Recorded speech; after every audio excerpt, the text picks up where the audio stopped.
Muito bom dia, rapaziada! Logo cedo tá no ar nosso primeiro episódio. Muito obrigado pela sua audiência. Meu nome é Juan Miranda e aqui a gente tem o Cauê Isaac também junto com a gente, né? Vai falar mais dos esportes aí.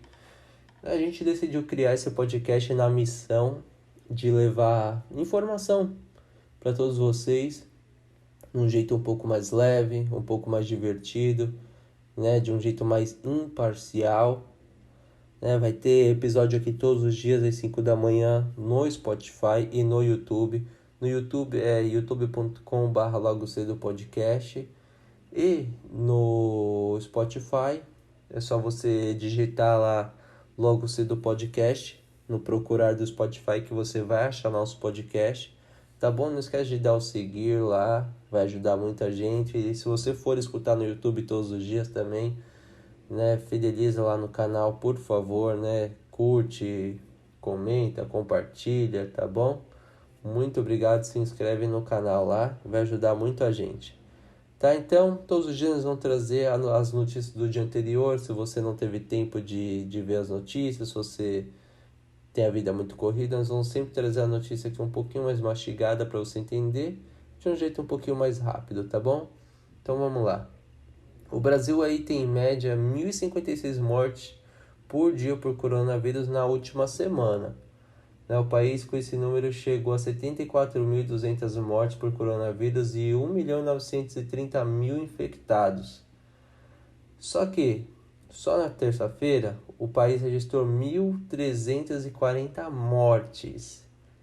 1.340 mortes. Ou seja, a gente já consegue ver os efeitos da flexibilização da quarentena, né? Bares lotados, as praias lotadas, os parques lotados, pouca gente de máscara, pouca gente usando álcool em gel.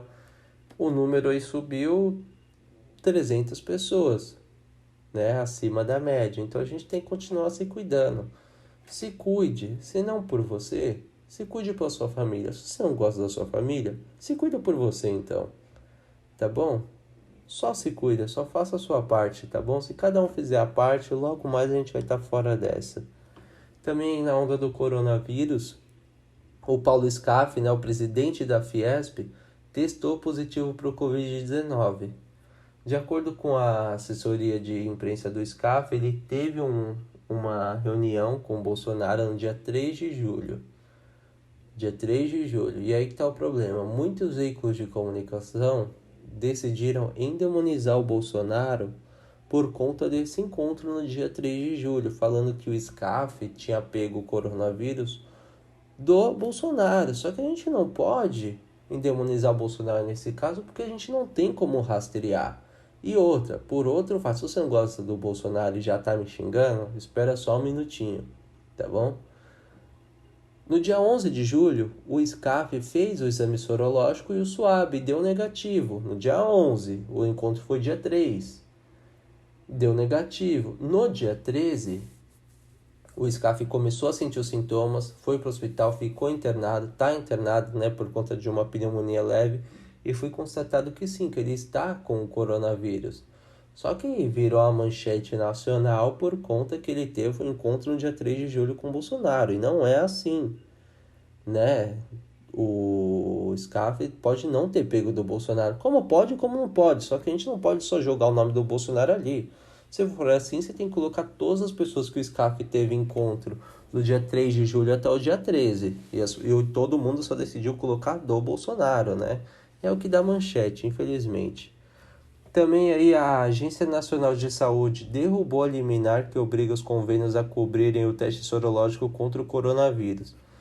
A agência falou que os planos de saúde continuam obrigados a fornecer o exame até que a diretoria colegiada decida aí nos próximos dias quais medidas vão ser tomadas. Ou seja, se você for no médico, no pronto atendimento ou no pronto-socorro com sintomas do coronavírus, né, e no seu convênio, o hospital ainda tem que fazer o exame em você sem cobrar nada, porque o seu convênio ainda tem que cobrir. A liminar foi derrubada, mas nenhuma decisão ainda foi tomada.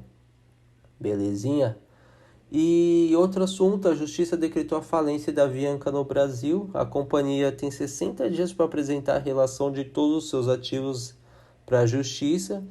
E a empresa não opera desde maio do ano passado e chegou a reportar uma dívida de 2,7 bilhões de reais. Só que, se você foi viajar no passado, você pelo menos estava planejando uma viagem, você deve ter visto que a Avianca estava vendendo muitos bilhetes, mesmo não estando operando. Ou seja, muitas pessoas aí foram lesadas pela Avianca nesse 1 ano e 2 meses. Então, nós vamos continuar seguindo essa história para a gente ver o que aconteceu com todas essas pessoas, se elas tiveram seus bilhetes ressarcidos, se não tiveram. Vamos continuar em cima aqui e vamos trazer o mais breve possível as histórias. E no Rio de Janeiro, o ex-secretário de Saúde Edmar Santos acertou a delação premiada dele, né, e promete trazer provas contra o governador aí, o Witzel, do Rio de Janeiro. De acordo com a PGR, o Edmar Santos fez o acordo da delação premiada, que ainda não foi homologado, né? E ele disse que vai entregar todas as evidências da participação do governador das fraudes na saúde. E nas redes sociais, o Whitson decidiu se defender, falando que jamais se desviou do caminho da lei. Jamais. Se você viu um pouquinho das notícias desses dias, a gente viu vários esquemas de corrupção no Rio, né, comprando respiradores que nem funcionam, comprando vários respiradores com nota falsa, com nota fria, nota fiscal fria, eu digo, né, respirador que custa X, vendendo por 4 vezes X, né? Então, muita gente ganhando dinheiro por trás e vamos ver se o governador está envolvido ou não está envolvido. Já foi comprovado que o Edmar Santos está envolvido no esquema, né? O ex-secretário da Saúde. Vamos ver se o governador está também, né? Mudando um pouquinho de assunto, a Mega Sena pagou 43 milhões de reais a um ganhador só, daqui de São Paulo. Se o seu vizinho, se você é daqui de São Paulo, seu vizinho lançar uma nave essa semana, você já sabe quem foi que ganhou, né? E as dezenas que saíram foram 5, 12, 14, 20, 27 e 28. E a Quina pagou 20 mil reais a 120 pessoas. 43 milhões, uma pessoa só. Que delícia, hein? E coronavírus também, o governo publicou a portaria aí que permite a recontratação de funcionários demitidos antes dos 90 dias. Antes você não poderia recontratar um funcionário antes dos 90 dias, agora você pode. Só que essa medida não vai durar para sempre, essa medida só está, né, em vigor enquanto a gente está vivendo uma calamidade nesse período de pandemia. Então, e também vai funcionar para muitos setores que, infelizmente, demitiram seus funcionários, né? Academias, restaurantes, né? Alguns mercados, né? Bares. Então, vai permitir, como aqui em São Paulo, né? Esses locais estão reabrindo, academia, bar, restaurante, vai permitir com que, por exemplo, os garçons sejam recontratados, os professores de academia, os recepcionistas sejam recontratados, e que eles possam trabalhar. Vai mover a economia, vai ser bom e esperamos que todos tomem os cuidados necessários aí no seu trabalho, né? Mais uma notícia boa para quem estuda nos Estados Unidos, né? Para os brasileiros que estudam nos Estados Unidos, o governo dos Estados Unidos decidiu não mais deportar os alunos internacionais que só pegarem aula online em suas faculdades. Por conta da pandemia, muitas faculdades ainda não vão oferecer aula presencial nos Estados Unidos, né? Muitas faculdades vão permanecer fechadas até dezembro, por conta da segunda onda que aconteceu lá, né? Para quem não sabe, os Estados Unidos tentou flexibilizar a quarentena também um pouquinho cedo demais. Houve a segunda onda, muitas coisas já fecharam de novo. As faculdades não querem reabrir, as faculdades querem oferecer somente aula online.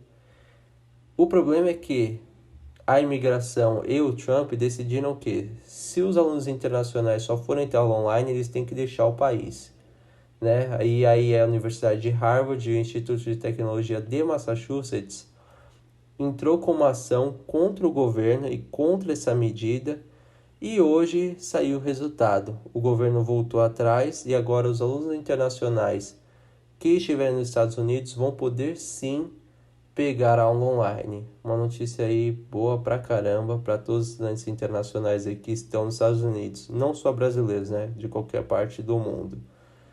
Então, acaba aqui o meu giro de notícias, meu resumão da terça-feira. Segue agora aí com o Cauê, para você saber tudo do mundo do esporte. Valeu!